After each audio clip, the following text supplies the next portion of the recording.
kHz. Enot sa Bareta, Enot sa Gabos. Member KBP, kapisanan ng mga broadcaster ng Pilipinas, oras mga tugang, alas 12:06. Ipinipresentar kan Radyo DCGB ang kabilugan kan mga baretang kinalap kan pinagsarong puwersa kan News Center asin Mega Force Patrol. DCGB Bareta alas 12. DCGB Bareta alas 12. Mga pinakahuring pangyayari sa Kabikolan, sa nasyon asin ibang parte kan kinaban. Ibabareta na ngunyan. DCGB Bareta alas 12. Ngunyan ang sa inyong tagapagbareta.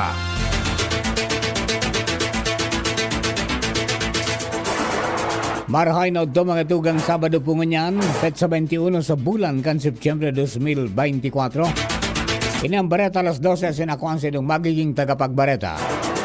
Mardilad, daing iba. And outside lands ng derakulang mga bareta sa lado lokal, selebrasyon kan International Clean-Up Drive sa Legazpi City, pinartisiparan kang ginatos na mga empleyado, ka mga hensya kang gobyerno, pribadong organisasyon asin individual. Kaso ng dengue sa Bicol Region ngunya na taon naglangkaw ng 142%, sigon sa DOH Bicol CHD. Helang na cholestasis, ipinaliwanag kan sarong pediatric gastroenterologist, mga sintomas kani inilatag. Pagkapakusog kan turismo kang Kamaligalbay, suportado kan Tourism Infrastructure Enterprise Zone Authority.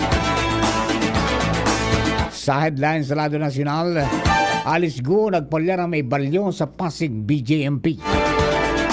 Pagtanggal sa BRP Sierra Madre sarong Act of War, sigon kay DND Secretary Gibo Teodoro.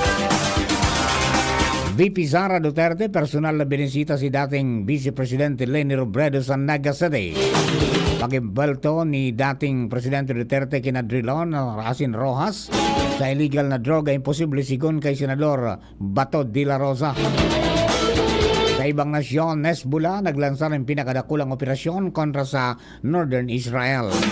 Lalo din Karawa to Sports, Michelle Gumabaw, si Alaysa Valdez ang konsiderado niyang biggest rival sa volleyball. Yan ang headline. Yan sa detalles ka mga bareta enot sa lado lokal. Ang baretang ini hatod sa Indokan. Liver Aid Silimarine Capsule. Liver Aid. It's liver or lover, boys. Ginatos na mga personahe sa halis sa Manila na ahensya di gobyerno, pribadong organisasyon sin individual, ang nagpartisipar sa sarabay na paglinig sa Legazpi Boulevard katakod kan selebrasyon kan International Clean-Up Drive. Ang aktibidad pinanginutan kan Department of Environment and Natural Resources Bicol Consign, sinabi ni DNR Bicol Assistant Regional Director for Special Concerns Adona P. San Diego na aktibidad nakaangkla sa Presidential Proclamation number 470 na ipinaluwas kan taon 2003 na minadeklarar sa kada ikatulong Sabado kan bulan ng Septyembre bilang International Coastal Day sa Pilipinas. Nagpasalamat man si Legazpi City Acting Mayor Bobby Cristobal sa DNR Bicol sa pagpili kan syudad na maging venue kan aktibidad sa pagsasabing dakulang tabang ini para malinigan ang mga coastales na barangay sa syudad kan Legazpi. Sinabi ni Cristobal na padagos man ang inisyatibo kan LGU Legazpi sa pagikan Office of the City Environment and Natural Resources Office manungod sa responsableng pagtapok nin basura. Sa minsay man ni Civil Service Commission Bicol Regional Director Attorney Daisy Ponsalam Bargais sa iyang sinabi na nagkipagtay absinda sa DNR Bicol para makasabay man sa mga aktibidad para sa ika-124 na Civil Service Anniversary Consign ang partisipasyon ka mga empleyado kang gobyerno ang pagpapailing kan sa indang sinumpaan na mandato na bako sa ng pagserbi sa mga tao kundi maging sa kapalibutan bilang mga makakalikasan. Mientras tanto, ang cholestasis sarong helang na namamana asin na maapektaran ini naapektaran kay ni ang development kan aki poon kan nasa tulak kan mga ina. Inang pigpaliwanag ni Dr. Eleanor Rodena Sabico, sarong pediatric gastroenterologist asin na fellow kan Philippine Pediatric Society Bicol Chapter sa programang Radyo Klinika sa DCGB. Kaibangan sa mga sintomas kay ni ang paninilaw o pag color yellow kan aki poon kan siya inaki malungsi an ati o popo asin an dark ang kulor kan ihi. Ipinaliwanag ni Dr. Sabico na kasabay sa nasabing kondisyon an biliary atresia kung saan may bara sa bile ducts o mga pigaagyan halis sa liver o atay kan aki pasisiring sa indang gallbladder. Tinawan ni doon ni Dr. Sabico na in kaso may nanotara ng mga magurang o guardians kan tulong sintomas na ini na presente sa indang aki, tulos ining darahon sa indang mga pediatrician bago pa man magtulong bulan ng aki na pigkokonsiderar niyang golden period tanganing maagapan. Alaga din kaso na tulos ining mabulong, pigrekomendar ka mga doktor na magkaigwanin operasyon kay banan man sa komplikasyon na pwedeng darahon kay ni butog kan tulak kan mga aki asin an pagsuka asin pagpupo o pag-ati na may dugo na pwedeng magresulta sa pagkagadaan sa edad na 2 anyos.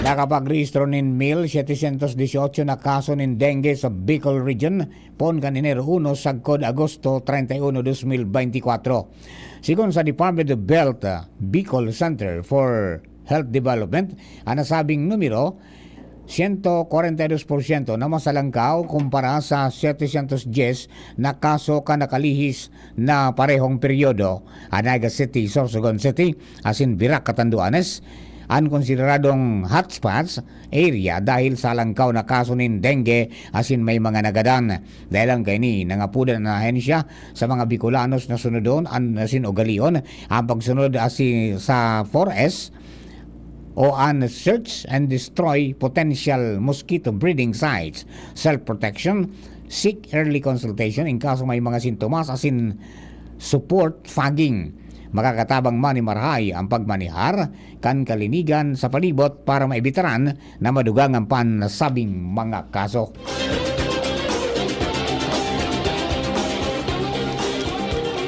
Mientras tanto, nagkaigwanin pagururon ang Tourism Infrastructure and Enterprise Zone Authority o TIESA asin ang lokal na gobyerno kang Camaligalbay para sa pagpakusog kan turismo sa munisipyo kaibana na ang Kitwinan World War II tunnels.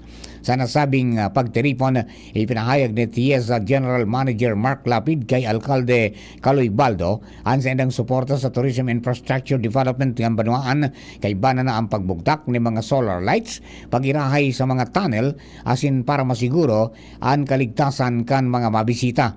Ipinagsuwestiyon man ni Kamalig Tourism Officer Jed Villanueva ang pagdugang ni mga proyekto arog kan zipline, electric cars asin mga kiosk para sa mga turista. Apera sa pagkipag-uron sa Kamalig LGU, binisita man kan grupo sa ang Kitwinan Tunnel o Yupuyupan Cave basin Kitanday Green Hills para ma-assess ang mga pasilidad sa turismo.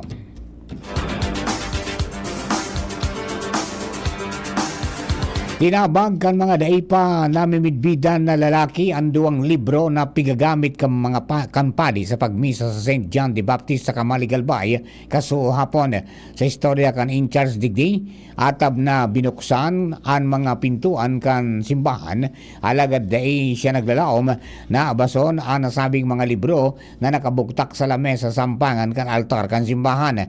Sa pag-review ka mga footages kan closed circuit television o CCTV, nailing digdi ang nadarakan sarong lalaki ang nasabi mga libro paluwa sa simbahan kan munisipyo sa ngunyang badagos pa ang pag-identify kan nasabing responsableng persona.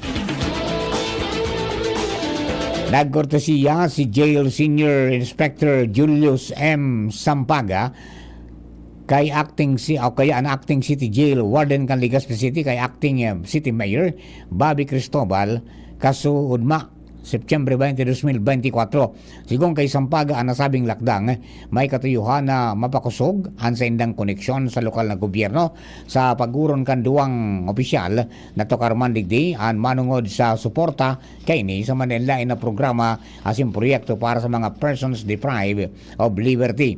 Magi ang komunidad kasabay man ang manungod sa kaligtasan at seguridad kan pasilidad sa syudad.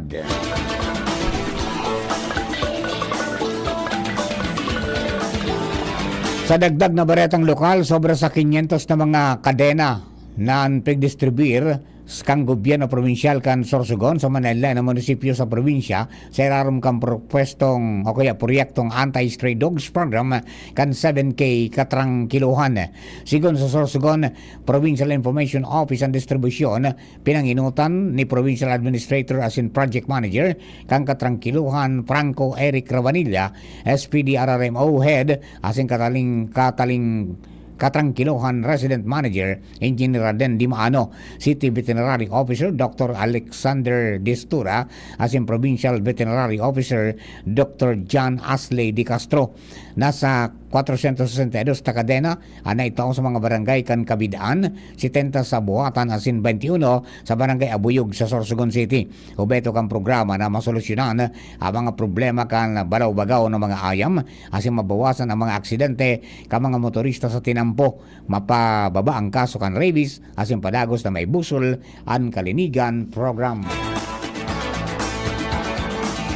Sa sarupang baretang lokal, sa Giraray na nagkaengkwentro ang mga tropas kang gobyerno asin miyembro kan rebelding New People's Army o NPA sa munisipyo kan Ragay sa Camarines Sur ka mga nakalihis na aldaw. Sigon kay Lieutenant Julio Benuhi, ang batalyon commander kan 81st Infantry Spartan Battalion, bago ang engkwentro nakara si Bisindanin Sumbong manungod sa presensya ka mga armadong lalaki sa Barangay Salvacion na tulos manindang pigberipikar na nagresulta sa 10 minuto o 10 minutong engkwentro na maabot man sa 10 rebelde na miyembro kang kilusang Larangan Guerrilla 2 kan Sub-Regional Bicol Regional Party Committee.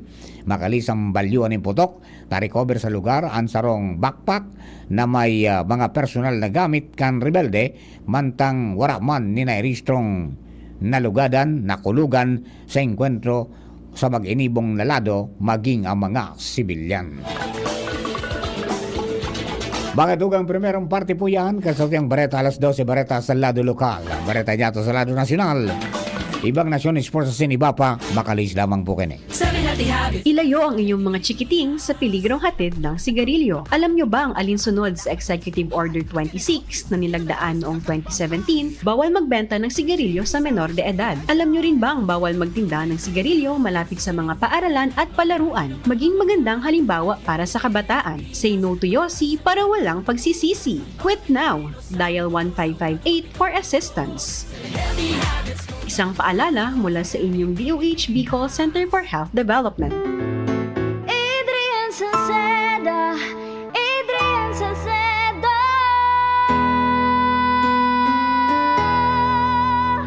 Padagos ang pagtabang niya sa sato padabata. Yan ang satong alkalde sa banwaanin Pulangi. Taon-taon kadako lang mga naginibuhan niya. Idolo padabata si Adrian Salceda. Tunay na aki kan tercer distrito. Nonoy kap Adrian sa tuyang idolo. Adrian Salceda, padabat siya kan masa. Alcalde kan Pulangi, mayor nonoy kap ikana. Adrian Salceda, pag-asenso na matira. Banuan kan Pulangi, kay mayor nonoy kap. Kapag nagkakaedad na, mas importante ang proper lifestyle. Jogging tayo pa! Sige nak! Maliwanag ang benepisyo ng tamang pagkain at ehersisyo, kasama pa ang pag-inom ng Optin. May nutrients ng lutein, vitamin C, E at zinc. Parte na ng aking daily regimen. Ganda talaga ng view dito pa. Kitang-kita! Mahalagang paalala, ang Optin ay hindi gamot at hindi dapat gamitin panggamot sa anumang uri ng sakit. Labanan ang maagang panlalabo ng paningin sa tulong ng Optin. Kitang-kita ang kalusugan. Mabibili sa mga leading drugstores nationwide. Citizen siya masasarigan, makusog na boses kang kabataan. Si Giselle Salceda pero nagtatabang. Siya ang leader na kaipuhan ka, handang magsilbi malalauman pa. Giselle Salceda, kaibahan ta, angat ang lahat ng kahiman. Angat ang lahat ng bayan. Serbisyong Giselle Salceda ang kailangan.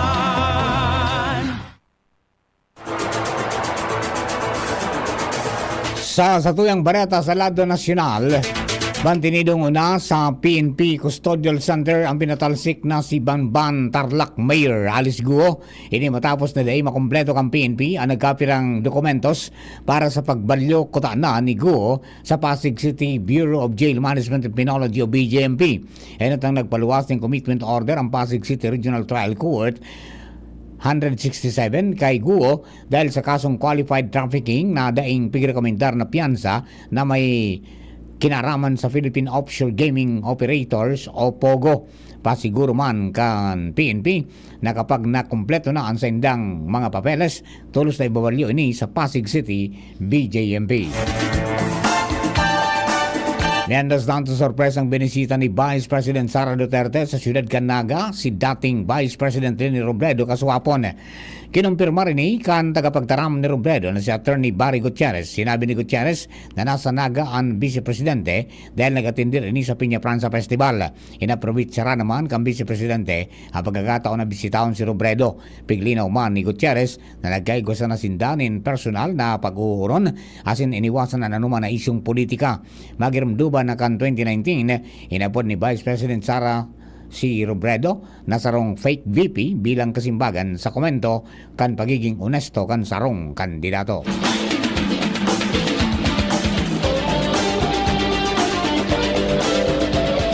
Pinatanidan ni Defense Secretary Gilberto Teodoro Jr. ang China kontra sa pwersahan na pagtanggal sa BRP Sierra Madre ang barkong isinadzad kang Pilipinas sa Ayungin Shoal na nagsiserving military outpost sa West Philippine Sea. Sigong kay Teodoro na kung gigibon ni kan China, pigkonsiderar na ining sarong act of war asin sigurado na magpapailing ang Pilipinas nin magabat na aksyon kay bana na ang potensyal na pagsuporta kan Estados Unidos. Sigong kay Teodoro na nasabing barko nagsiserving outpost kan Philippine sovereignty asin bako sa ng sarong pigtatakla na lumang barko.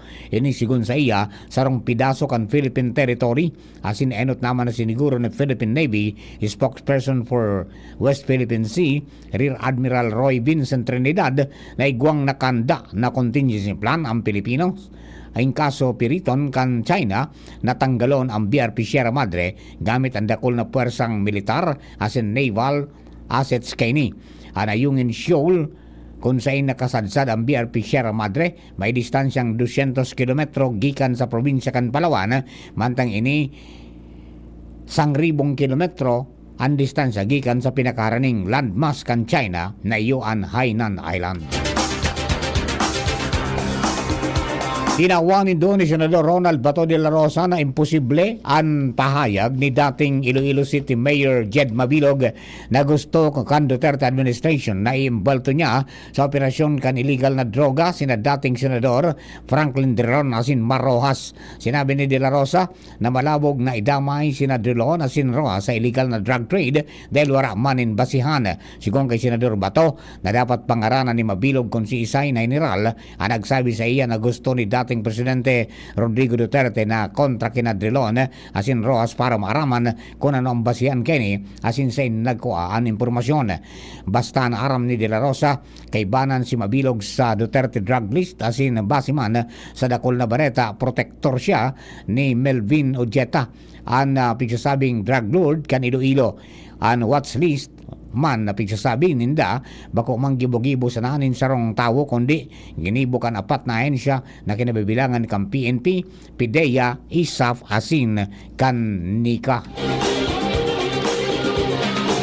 Atrasado na ang pagkamit sa target na sarong milyon na paharong kada taon sagod sa 2028 sa irarom kan pambansang pabahay para sa Pilipino o 4PH program kan administrasyon para masimbagan ang 6.5 million na socialized housing backlog. Nagluwas ini sa budget deliberations kang Kamara sa 3.56 billion pesos na propestong pondo para sa Department of Human Settlement and Urban Development o DHSUD.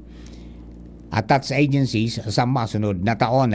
Sigon kay Nabotas Representative Tobias Reynald Thomas Toby Tiangco na iyo ang sponsor kan DSUD budget na nasa sobra 3.2 na housing units ang piglalauman na matatapos sa good 2028. Sa ngunya nasa 198,000 pa sana na units ang pigopatindog asin sobra 12,000 digdi ang garantisadong na kompleto na.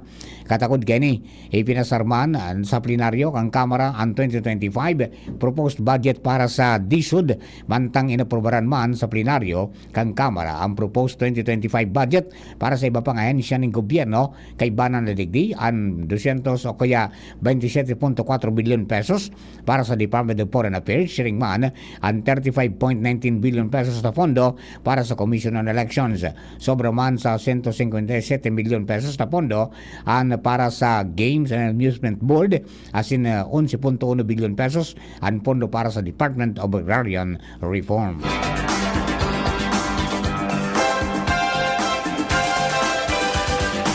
Sa girare na nagpagiramdom ang Commission on Elections o COMELEC na mantang horarayo pa ang deadline kan voters registration, magparehistro na.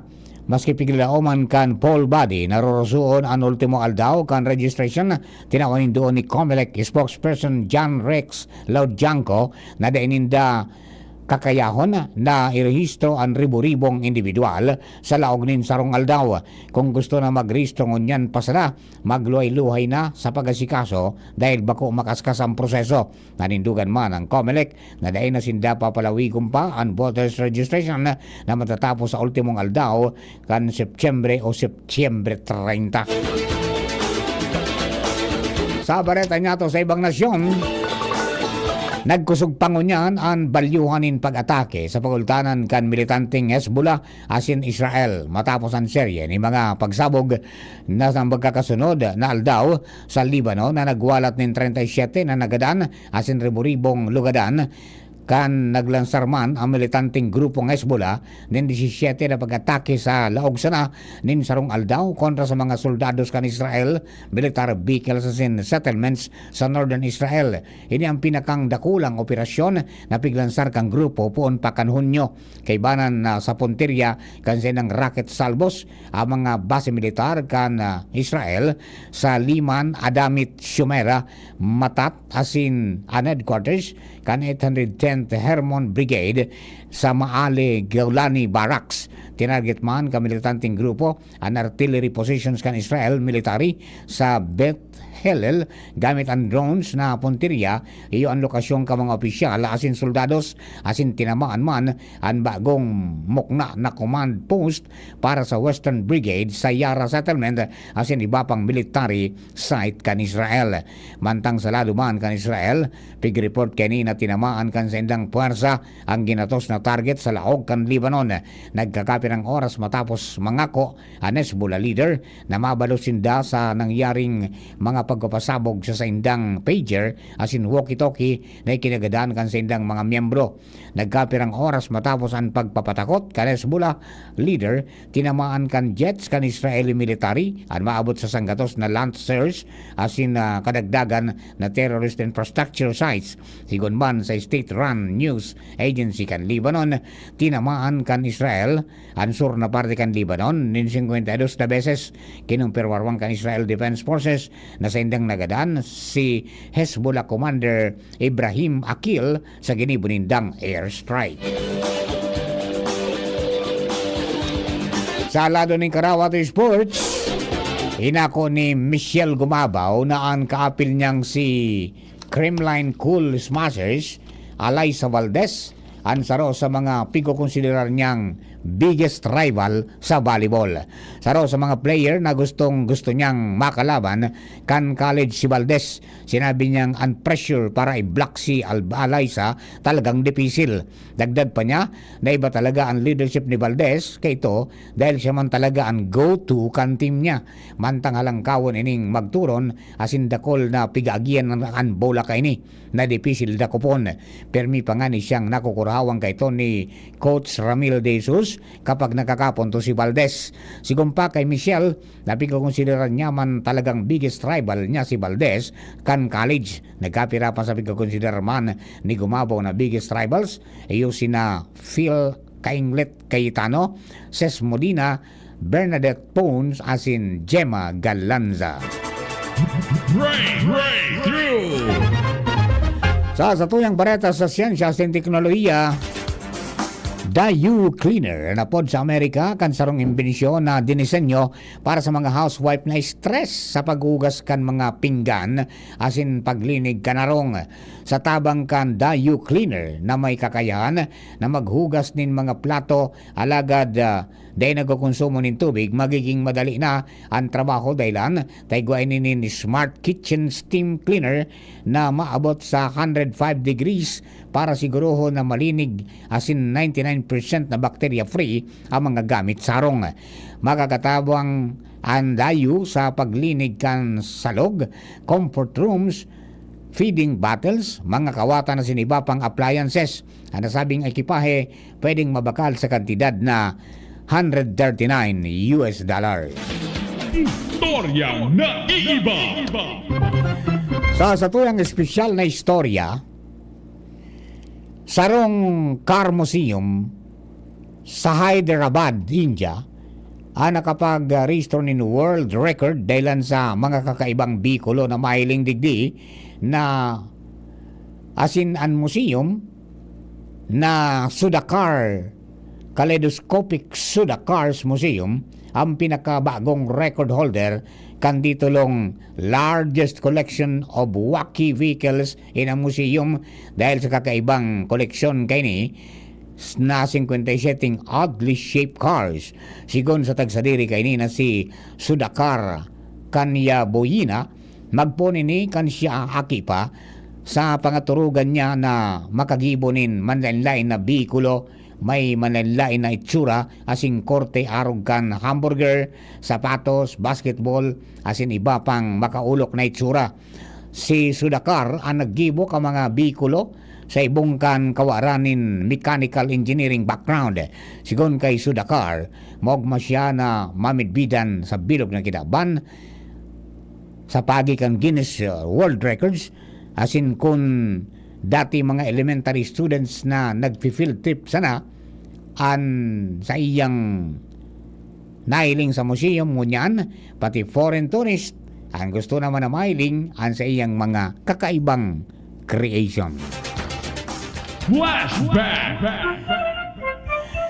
September 21 kan taon 1972 kan ipinararom ni Presidente Ferdinand Marcos Sr. sa martial law ang bilog na Pilipinas. Sa nasabing deklarasyon, sinuspindir ang mga civil rights asin ipinautob ang military authority mantang rinumpag ang Kongreso. Sa nasabing peryodo, nagtinir si Marcos sa iyang opisina nin sobra sa 20 taon pon kan taon 1965 sagod 1986. Ipinaliwanag ni Marcos na ang nasabing deklarasyon ginibo para mapugulan ang mga pagiro kan malalay na grupo na nagiging patakot sa seguridad kan komunidad makalis ang naging serye ng pagpapasabog sa Manila.